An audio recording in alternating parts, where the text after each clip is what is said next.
Hello, so this is just a little update video to let you know what's happening, or rather not happening in Renee's reading life. And I'm going quickly because it's getting dark again. You see, in Australia, winter essentially means very cold wind and a lot of rain. So it's difficult, that's why there's been so many night shoots with my videos, and I have to apologise for the bad lighting that comes with the night shoot, but it's been raining and overcast almost all the time during the day, so kind of like trying to grab the sunlight while it's here.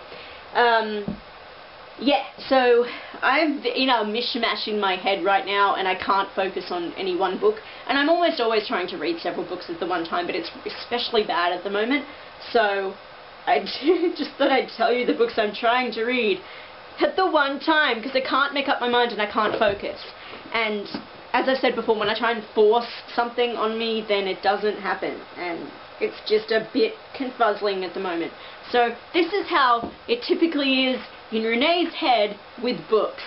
So, okay, I just decided the other day that I'd just start reading Cinder by Marissa Meyer. I'm not very far into it, but I'm enjoying it, and there's that one going. I decided yesterday, because, you know, I didn't already have books, that I'd pick up The Near Witch by Victoria Schwab. Only very short into that, but hopefully that'll be a quick read if I can make myself, if I can just sit down and get through it. It might be a quick one like Cinder, hopefully. Even though I was uber duper excited about this one, I think because I've tried reading, I think it needs to be a daytime read. Maybe I'm just really slow in the head, but I'm finding the world building confusing, so I kind of put it down for a little bit.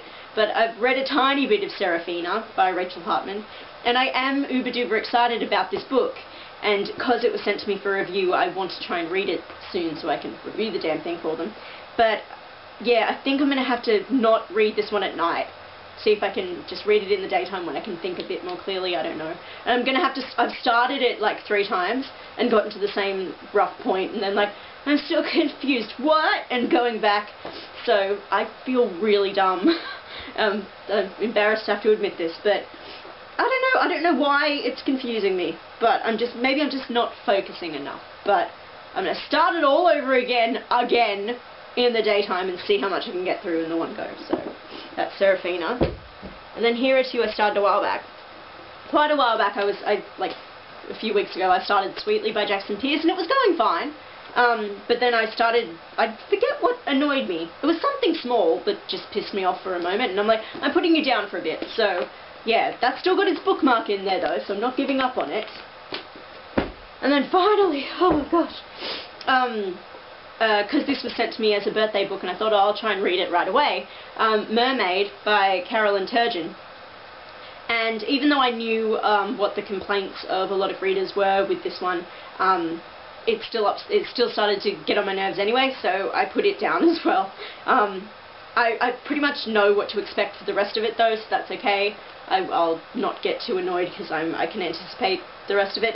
It's quite nicely written. It's just that there's a lot of fairy tale tropes that are good in one way because it's very faithful to the original material, but given that it's a retelling, I think you want a lot more, so I'll explain it more once I do a full review, but yeah, I had to put it down for a little while. So that's 5 freaking books, and then I was also reading this one until I finished it. So, that's 5 bloody books. 5 books! What? So, yeah, that's the kind of reading life I live, and it's ridiculous. And then a very small book haul. This was sent to me yesterday. I didn't think they'd send this actually because I still haven't read and reviewed Hereafter. I started it last year, but then it got a bit paranormal romancy for me and I put it down. But I think I marked the... Oh, I didn't! Gosh darn, I'll have to start again.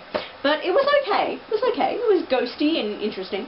That was Hereafter by Tara Hudson. But HarperCollins sent me Arise by Tara Hudson, so the sequel.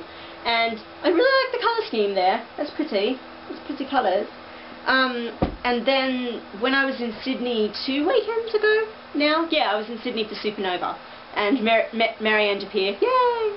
And I went to my favouriteest place, which is Basement Books, where they have really cheap books, and limited myself because I literally only had enough money to get 2 books. So I got A Matter of Magic by Patricia C. Reed, whatever. and it's a combination of 2 books, Marilyn the Magician and The Magician's Ward. And they're set in Regency England and there's magic involved, and I just like the fact that she's wearing that dress and holding an orb. That's just cool. I've heard mixed reviews on it, but it just sounds fun to me, so. And then because Lara really recommended this, and I almost never ever read books about werewolves, I got By These 10 Bones just because it has an interesting setting and I think the cover's pretty cool. And Lara really liked it, so I trust Lara, so. Yeah, I grabbed that and the sticker's still on it. So that's my update and an insight into the crazy goings on of Up Here and how that impacts on what's on my bedside table to read. So yeah, that's just a little update for you, and I'll do some more videos soon, and that is all for now. I'm going to get this sticker off and then go have a nap because it's the afternoon and I am a grandmother. Bye!